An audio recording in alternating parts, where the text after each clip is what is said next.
Hello అండి, welcome to the Telugu doctor. మంచినీళ్ళు తాగడం ఎంత ముఖ్యమండి. ఎందుకంటే చాలామంది మంచినీళ్ళని చాలా తక్కువగా అంచనా వేస్తూ ఉంటారు, కానీ మన శరీరంలో వాటర్ అనేది చాలా ఎక్కువ రోల్ ప్లే చేస్తుందండి. ఫస్ట్ మనం చూసుకుంటే మనం తాగే మంచినీరు మన శరీరంలోని వ్యర్థాలన్నింటినీ తొలగిస్తుందండి. చూడండి, ఏదైనా ఫ్యాక్టరీ తర్వాత బయట నుంచి డ్రైనేజ్లోకి కొన్ని వేస్ట్స్ ఎప్పుడు రిలీజ్ అవుతూ ఉంటుంది. ఈ వేస్ట్స్ ఏంటంటే ఏదైనా సరే మన బాడీలో కానీ లేకపోతే ఏదైనా మ్యానుఫ్యాక్చరింగ్ కానీ ఎక్కడైనా సరే వేస్ట్స్ అనేది రిలీజ్ అవుతూ ఉంటాయి. ఆ రిలీజ్ అయిన వేస్ట్ని ప్రతి ఫ్యాక్టరీ అనేది బయటకి పంపిస్తూ ఉంటుంది. అలానే మన శరీరంలో రోజు ఎన్నో వేస్ట్ మెటీరియల్స్, ఎన్నో పాయిజనస్ కెమికల్స్ రిలీజ్ అవుతూ ఉంటాయి. సో అవన్నీ ఏంటంటే మనం తాగే నీరు ద్వారా ఈ కిడ్నీస్ అనేవి ఫిల్టర్ చేసేసి మన శరీరాన్ని అటువంటి టాక్సిక్ మెటబోలైట్స్ అంటారు. ఆ టాక్సిక్ మెటబోలైట్స్ వల్ల క్యాన్సర్స్ కూడా వచ్చే ఛాన్సెస్ ఉంటాయి అనమాట.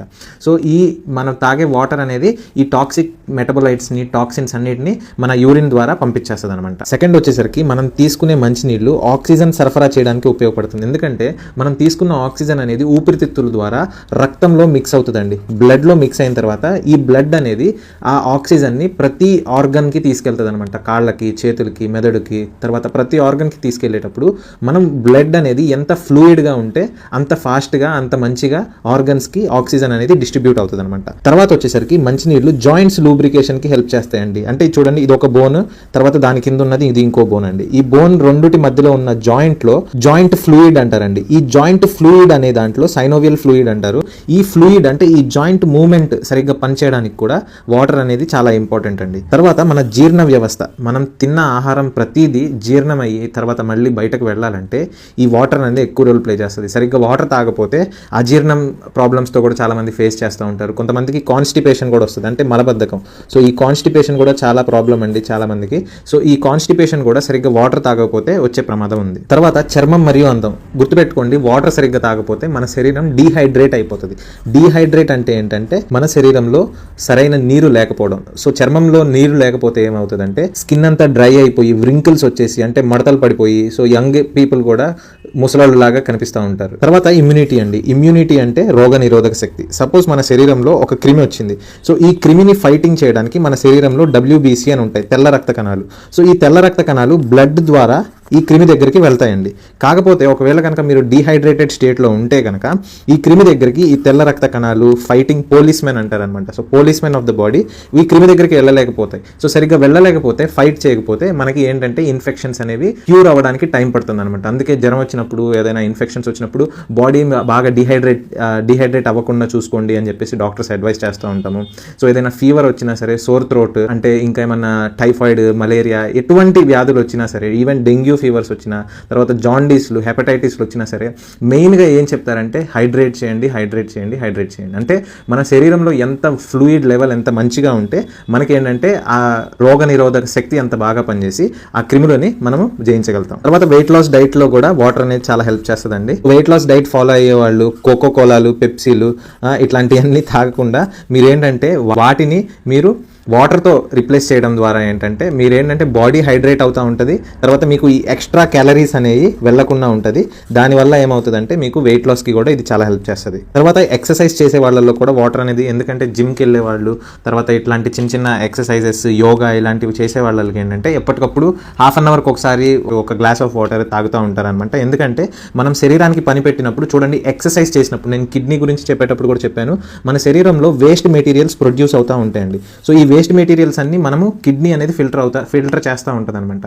సో మీరు ఇలా ఎక్సర్సైజులు చేసినప్పుడు, యోగా చేసినప్పుడు, రన్నింగ్ చేసినప్పుడు, ఏం చేసినా సరే ఈ వేస్ట్ మెటీరియల్స్ అన్ని మనము ఎక్స్క్రీట్ చేయాలంటే, మన శరీరంలో నుంచి బయటకు పంపించాలి అంటే కనుక ఈ వాటర్ అనేది రోల్ ప్లే చేస్తుంది. తర్వాత బ్రెయిన్ అండ్ స్పైనల్ కార్డ్ అంటే ఏంటంటే మన మెదడు, తర్వాత మన వెన్నుపూస. సో మన బ్రెయిన్ నుంచి చాలా హార్మోన్స్ ప్రొడ్యూస్ అవుతాయండి. సో హార్మోన్స్ అంటే ఏంటంటే ఇవన్నీ కెమికల్స్ అనమాట. ఈ కెమికల్స్ మన శరీరాన్ని మొత్తాన్ని కంట్రోల్ చేస్తూ ఉంటాయి. సో ఈ హార్మోన్స్ అనేవి ప్రాపర్గా ఫంక్షన్ అవ్వాలన్నా, ప్రాపర్గా సింథసైజ్ అవ్వాలన్నా సరే వాటర్ అనేది చాలా ముఖ్యమండి. చాలా మంది ఏంటంటే ముసలి వాళ్ళు ఉంటారు. సో ముసలి వాళ్ళకి ఏంటంటే వాటర్ టైంకి తాగాలి అని చెప్పేసి వాళ్ళకి తెలియదు. సో వాళ్ళు ఏంటంటే వాటర్ ఇవ్వు అని కూడా అడగలేరు అనమాట. కొంతమంది బెడ్ రిడెన్ పేషెంట్స్ ఇంట్లో ఉండే వాళ్ళు ఏంటంటే వాళ్ళకి రోజుకి వాళ్ళకి ఏంటంటే మెంటల్గా డౌన్ అయిపోతూ ఉంటారు. అంటే సరిగ్గా మాట్లాడలేదండి, ఇంట్లో నిన్నటి దాకా బాగానే ఉన్నారు, అసలు రెస్పాండ్ అవ్వట్లేదు, తర్వాత షుగర్ ఎక్కువైపోతుంది, ఇలా ఆ తర్వాత యూరినరీ ఇన్ఫెక్షన్స్ వస్తున్నాయి అని చెప్పేసి వింటూ ఉంటాం కదా. సో యూరినరీ యూరినరీ ఇన్ఫెక్షన్స్ కూడా చాలా ఎక్కువ శాతం వస్తాయండి సరిగ్గా వాటర్ తాగపోతే. సో ఎస్పెషల్లీ ఎల్డర్లీ పీపుల్లో ఏంటంటే యూరినరీ ఇన్ఫెక్షన్స్, తర్వాత హైపరాస్మోలార్ కోమా అంటారండి. హైపరాస్మోలార్ కోమా అనేది డయాబెటీస్ ఉన్న వాళ్ళల్లో వస్తూ ఉంటుంది. సో ఇది కూడా పెద్దవాళ్ళల్లో వస్తూ ఉంటుంది. టైంకి మంచినీళ్ళు తాగకపోవడం వల్ల ఏమవుతుందంటే వాళ్ళ శరీరంలో షుగర్ ఎక్కువైపోయి అదేంటంటే చాలా లేట్ స్టేజెస్లో పేషెంట్లు చనిపోతారు కూడా అనమాట. సో ఎస్పెషల్లీ ఎల్డర్లీ పీపుల్ ఉన్న వాళ్ళల్లో మీరు టైంకి వాటర్ వాళ్ళు అడిగినా అడగకపోయినా సరే మీరు రోజుకి అట్లీస్ట్ 2 hours ఒకసారి ఒక చిన్న గ్లాస్ వాటర్ ఇస్తూ ఉండాలండి. కానీ కిడ్నీ ప్రాబ్లమ్స్, హార్ట్ ప్రాబ్లమ్స్ ఉన్న వాళ్ళకి మాత్రం వాళ్ళకి ఇంతనే వాటర్ ఇవ్వాలని కొన్ని లిమిటేషన్స్ ఉంటాయి. సపోజ్ కిడ్నీ అంటే క్రానిక్ కిడ్నీ డిసీజ్ ఉంటాయి. కిడ్నీ ఫెయిల్ అయిన వాళ్ళకి ఎక్కువ వాటర్ ఇవ్వకూడదు అనమాట. వాళ్ళకి రోజుకి 1 లీటర్ కంటే తక్కువ ఇవ్వాలి. అలాంటి కొన్ని లిమిట్స్ ఉంటాయి. అటువంటి వారిలో కాకుండా రొటీన్గా మీరు పెద్దవాళ్ళకి, ఎటువంటి హెల్త్ ప్రాబ్లమ్స్ లేని వాళ్ళకి, బెడ్ రిడన్ అయి ఉన్న వాళ్ళకి మీరు ఏంటంటే గుర్తు చేసి వాళ్ళకి వాటర్ ఇస్తూ ఉండాలి. అంటే మనకి వాటర్ దాహం వేసినప్పుడు మనకి దాహం సెన్సేషన్ వస్తుంది కదా. సో పెద్దవాళ్ళకి ఏంటంటే బెడ్ రిడన్ వాళ్ళకి వయసు పెరిగే కొద్దీ ఆల్జీమర్స్ వచ్చేసి తర్వాత బ్రెయిన్ సరిగ్గా పనిచేయక వాళ్ళకి దాహం అనేది కూడా వాళ్ళకి వేయదనమాట. సో అటువంటి వాళ్ళలో ఏంటంటే ఇటువంటి ప్రాబ్లమ్స్, యూరినరీ ట్రాక్ట్ ఇన్ఫెక్షన్స్ కానీ లేకపోతే హైపరాస్మోలార్ కోమా ఇట్లాంటివి వచ్చే ఛాన్సెస్ ఉంటాయి. సో లాస్ట్ అండ్ ఫైనల్ అండి, బ్లడ్ ప్రెషర్కి మెయింటైన్ చేయడానికి కూడా వాటర్ అనేది హెల్ప్ చేస్తుంది. సో మనం వాటర్ అనేది ఒకవేళ సరిగ్గా తాగకపోతే బ్లడ్ అంతా థిక్ అయిపోద్దండి. సో ఈ బ్లడ్ థిక్ అయిపోతే దానివల్ల చాలా కాంప్లికేషన్స్ వస్తాయి. సో అలా థిక్ అవ్వకుండా మనం వాటర్ ఎప్పటికప్పుడు హైడ్రేట్ చేసుకుంటూ ఉంటే కనుక మనము హార్ట్లో చిన్న చిన్న ఇష్యూస్ రాకుండా, ఇవన్నీ ఏంటంటే మన చేతుల్లో ఉంచుకొని మనము కేర్లెస్నెస్ వల్ల వేటినైతే మనము పాటించమో వాటి గురించి నేను ఈ వీడియోస్లో నేను చెప్తున్నానండి. తర్వాత రోజుకి ఎంత వాటర్ తాగాలి, ఇది అల్టిమేట్ క్వశ్చన్ అండి. సో దీనికి ఎక్కడ మీకు క్లియర్ ఆన్సర్ అనేది దొరకదు. ఎందుకంటే ఒకళ్ళు మన శరీరాన్ని బట్టి, ఇప్పుడు రోజు కూలి పని చేసుకునే వాళ్ళకి అనుకోండి, వాళ్ళు 3 లీటర్లు 4 లీటర్లు వాటర్ తాగినా సరే వాళ్ళకి సరిపోవన్నమాట. ఎందుకంటే వాళ్ళకి స్వెట్ రూపంలో, చెమట రూపంలో వాళ్ళకి వాటర్ వెళ్ళిపోతూ ఉంటాయి. సో ఓవరాల్గా యావరేజ్గా చెప్పాలంటే అండి, ఒకవేళ ఇంట్లో కూర్చునే వాళ్ళకి లేకపోతే చిన్న చిన్న పనులు చేసుకునే వాళ్ళకి నేను చాలా రీసెర్చెస్ ఆర్టికల్స్ చూసి చెప్తున్నాను, మినిమం 2 లీటర్స్ ఆఫ్ వాటర్ తాగాలండి. మినిమం 2 లీటర్స్ తాగితే కనుక మీకు ఏంటంటే రోజుకి కావాల్సినంత వాటర్ మన శరీరంలో వస్తుంది. దాని ద్వారా మీరు ఇటువంటి చిన్న చిన్న హెల్త్ ప్రాబ్లమ్స్ నుంచి దూరంగా ఉండొచ్చు. So thanks for watching this video అండి. Share this video with your friends and family.